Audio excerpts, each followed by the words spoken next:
Everyone, my name is Priya Singh and I am a BHM student at NHMC Delhi. आज इस video में हम Organon of medicine का फॉरिज्म number 3 complete करेंगे। बहुत ही इजी वर्ड्स में मैं आपको एक्सप्लेन करूंगी, सारे बीएचएम स्टूडेंट्स के लिए बहुत ही हेल्पफुल होने वाली है। अफोरिज्म 3 स्टार्ट करने से पहले ये समझ लो कि इसका जिस्ट क्या है। का जिस्ट है कि फिजिशियन, नॉलेज ऑफ फिजिशियन, कि एक फिजिशियन को अगर किसी डिजीज़ को क्योर करना है तो उसके पास किस किस चीज़ की नॉलेज होनी चाहिए। So, aphorism 3 says, if the physician clearly perceives what is to be cured in disease, that is to say, in every individual case of disease, within bracket knowledge of disease, comma indication, कि कह रहा है कि अगर एक physician को clearly perceive मतलब समझ आ गया कि बीमारी है क्या, तो उसको क्योर भी समझ आ जाएगा। तो सबसे पहले उसके पास नॉलेज ऑफ डिजीज़ होनी चाहिए। तो डिजीज़ को एक एलोपैथ कैसे देखता है और होम्योपैथी का देखने का, allopaths directly gives medicine on the basis of physiology and pathology के बेसिस पे देते हैं। लाइक अगर कोई भी पेशेंट हेडेक लेकर आया है या फिर गैस्ट्राइटिस है या फिर कोई भी लिवर अबनॉर्मलिटी है तो वो डायरेक्ट सिम्टम देखता है और दवाई प्रिस्क्राइब करता है। होम्योपैथी में डिजीज़ को समझने का तरीका अलग है। होम्योपैथी साइड की जितनी भी डिजीज़ हुई है वो due to the derangement of vital force की वजह से हुई है, और जो डिजीज़ का कारण होता है वो पाइजम्स होते हैं, सोरा, साइकोसिस, सिफिलिस। तो वो जब एक डिजीज़ को देखेगा तो उसको एक डिजीज़ की कॉमन सिम्टम कि एक बीमारी में ये होता है उसको फिजियोलॉजिकल और पैथोलॉजिकल बेसिस से पता चलेगा। और अनकॉमन सिम्टम जो पेशेंट आया है, इंडिविजुअल है, क्योंकि हमें सिर्फ सिम्टम नहीं हटाना, उस पेशेंट उसको पूरा सिक को पूरा क्योर करना है overall in a whole extent holistic approach में। तो उसके अनकॉमन सिम्टम लाइक कि उस पेशेंट के फिजिकल जनरल, मेंटल जनरल्स, ये सब कुछ अलग होगा, ये हमें केस टेकिंग से पता चलता है। तो इस तरीके से एक होम्योपैथ पूरी नॉलेज रखेगा अपने पास डिजीज़ की। आगे पढ़ते हैं। If he clearly perceives what is curative in medicine, that is to say in each individual medicine knowledge of medicinal power, कि अब डिजीज़ तो पता चल गया, एक फिजिशियन को मेडिसिनल पावर भी पता होना चाहिए कि मेडिसिन क्या क्योर कर सकती है।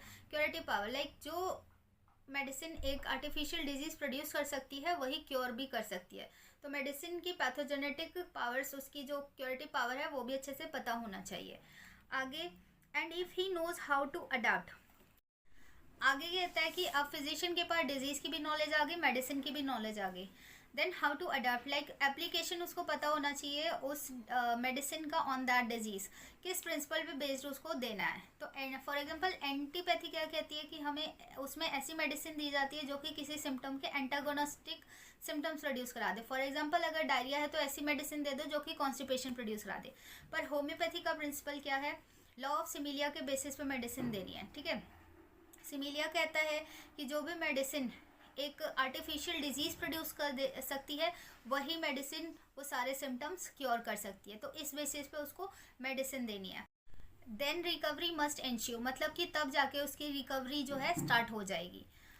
आगे बोलते हैं, to adapt it as well in respect to the suitability of the medicine most appropriate according to the mode of action of the case before him within bracket choice of remedy the medicine indicated, कि well suitable medicine भी हम निकालनी है। Choice of remedy एक similimum, similimum मतलब कि totality of symptom बनाता है, फिर सारी उसको सिम्टम मैच करानी है उस मेडिसिन से, तब जाके उसको सिंगल सिंपल रेमेडी देनी है, प्रिस्क्राइब करनी होती है। तो उसको सिमिलिमम कैसे निकालना है इसकी भी नॉलेज होनी चाहिए कि एक सिंगल रेमेडी उसको चूज़ करनी है। आगे, so as also in respect to the exact mode of preparation and quantity of the of required, मतलब कि अब उसको नॉलेज ऑफ फार्मेसी भी होनी चाहिए। फार्मेसी की नॉलेज क्या, कि जो कैसे मेडिसिन कलेक्ट की जाती है, कैसे प्रिजर्व की जाती है, कैसे प्रिपेयर की जाती है। फॉर एग्जांपल कि अगर ड्राई मेडिसिन है तो उसको ट्राइचुरेशन से प्रिपेयर करेंगे, लिक्विड है तो सकशन से करेंगे। तो ये उसको एक अच्छी नॉलेज होनी चाहिए फार्मेसी की भी, कैसे डिस्पेंस करना है, ग्लोब्यूल्स की फॉर्म में देना है कि मदर टिंचर की फॉर्म में देना है, पता होना चाहिए इसको। आगे, with in bracket proper dose and the proper period of repetition of the dose, कि अब फार्मेसी की नॉलेज तो है फिजिशियन को, उसको अब नॉलेज होनी चाहिए डोज की भी, और वो डोज को कब कब रिपीट करना है। तो डोज क्या है कि मिनिमम अमाउंट ऑफ मेडिसिन जो कि जो भी डिजीज़ है उसको क्योर कर सके, तो उसकी नॉलेज होनी चाहिए। तो होम्योपैथी में मिनिमम डोज दिया जाता है, जितना कम से कम दिया जाता है, क्योंकि होम्योपैथिक मेडिसिन क्वांटिटी से ज़्यादा क्वालिटी पे डिपेंड करता है। सारी मेडिसिन पोटेंटाइज होती है, तो हमें बस वाइटल फोर्स को स्टिमुलेट कराना होता है ताकि वो ऑटोमेटिकली वो डिजीज़ को क्योर कर सके। तो डोज पता होना चाहिए। डोज डिपेंड करेगा कि क्या उसको डिजीज़ है और कितना वो पर्सन ससेप्टेबल है उस मेडिसिन के लिए, कितना अपने चेंजेस दिखा रहा है। आगे उसको रिपीटेशन और डोज की नॉलेज कि कब कब रिपीट करना है।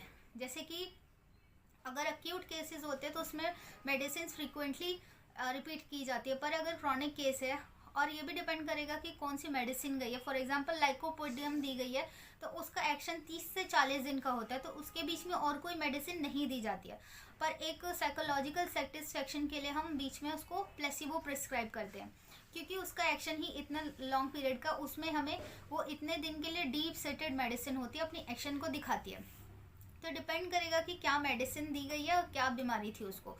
तो रिपीटेशन कब रिपीट करना है, इसकी अच्छी नॉलेज होनी चाहिए फिजिक्स। आगे, if finally he knows the obstacles to recovery in each case and is aware how to remove them so the restoration में भी परमानेंट। कि अब उसको नॉलेज होनी चाहिए कि सब कुछ सिलेक्ट कर लिया, पर अगर अभी भी बीमारी ठीक नहीं हो रही तो क्या ऑब्स्टेकल, क्या रुकावट पैदा कर रही है।